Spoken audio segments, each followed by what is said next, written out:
ગુરુજનો તથા મારા વાલા વિદ્યાર્થી ભાઈ બહેનોને નમસ્કાર. મારું નામ પરમાર દીપ્તિ સુરેશભાઈ છે. હું ધોરણ 11 અભ્યાસ કરું છું. હું માર્ગદર્શક શ્રી એલ.એચ. માળી આદર્શ હાઈસ્કૂલમાંથી આવી છું.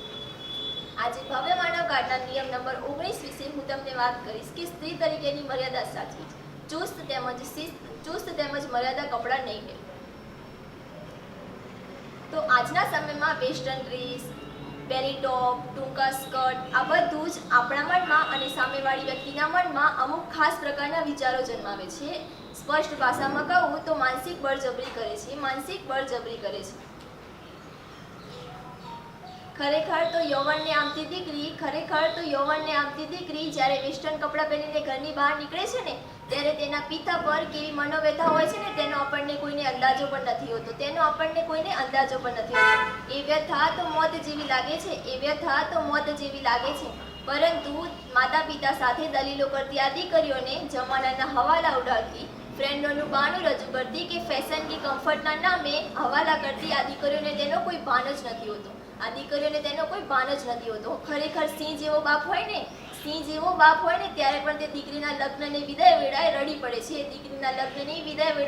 પડે છે, ભાંગી પડે છે. ત્યારે મને અનિલભાઈ જોશીની પંક્તિ યાદ આવે છે કે દીકરીનો માંડવો તો જો સૂરજના ઘેર હોત તે તો જાણે જ કે અંધારું સી ચીજ છે. ખરેખર એક પિતા તેની દીકરીને કહે છે કે બેટા અમે તારા કઈ દુશ્મન નથી, તારા દુઃખે દુઃખી થનારા અને તારી સુખની કલ્પના કરનારા છીએ. જે એક્ટ્રેસ, મોડેલ કે ફ્રેન્ડોને જોઈને તું જે ડ્રેસ પહેરવા માંગે છે ને, એમાંથી કોઈ તારા હિતોનું રક્ષણ કરનાર નથી. અમને તારા ભવિષ્યની, તારી સુરક્ષા, તારા સુખ અમને પડે સતાવે છે. તારું ભવિષ્ય, તારી સુરક્ષા અમને પડે સતાવે છે. કે બેટા અમે જમાનાને જોયો પણ છે અને જમાનાને જોઈ પણ રહ્યા છીએ. આ ટીવી, ન્યૂઝપેપર અને છામામાં આવતા ન્યૂઝ અમે વાંચીએ પણ છીએ અને આપણી આજુબાજુ શું થઈ રહ્યું છે ને તેનો પણ અમને ખ્યાલ છે.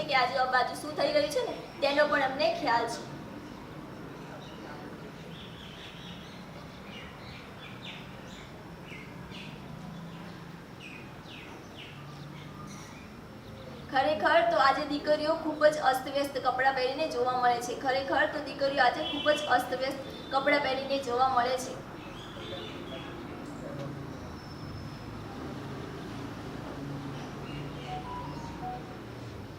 આ પરથી મને એક ઉદાહરણ યાદ આવે છે કે બે મિત્રો હોય છે, એકનું નામ છગન અને એકનું નામ મગન હોય છે. મગન ખૂબ જ થોડા સમયથી ખૂબ જ ઉદાસ રહેતો હોય છે. તો છગન તેને પૂછે છે કે મિત્ર મગન તું શા માટે ઉદાસ છે? ત્યારે મગન રડી પડે છે. ત્યારે છગન તેને આશ્વાસન આપે છે, હિંમત આપે છે, આંખોના આંસુ લૂછે છે, પીવા માટે પાણી આપે છે અને પછી ફરીથી પૂછે છે કે મગન તું શા માટે ઉદાસ છે? ત્યારે મગન જવાબ આપે છે કે છગન, મારા ઘરની દીકરી એવા વસ્ત્રો પહેરે છે કે મારી ખુદની નજર એના પર બગડવા લાગી છે. ખરેખર મને મનમાં થયા કરે છે કે આ મારી દીકરી છે ને એના કરતાં તો મારી પત્ની હોત તો સારું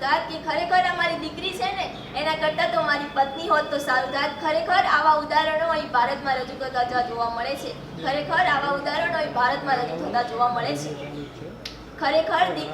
ખરેખર વૃદ્ધાના કપડાં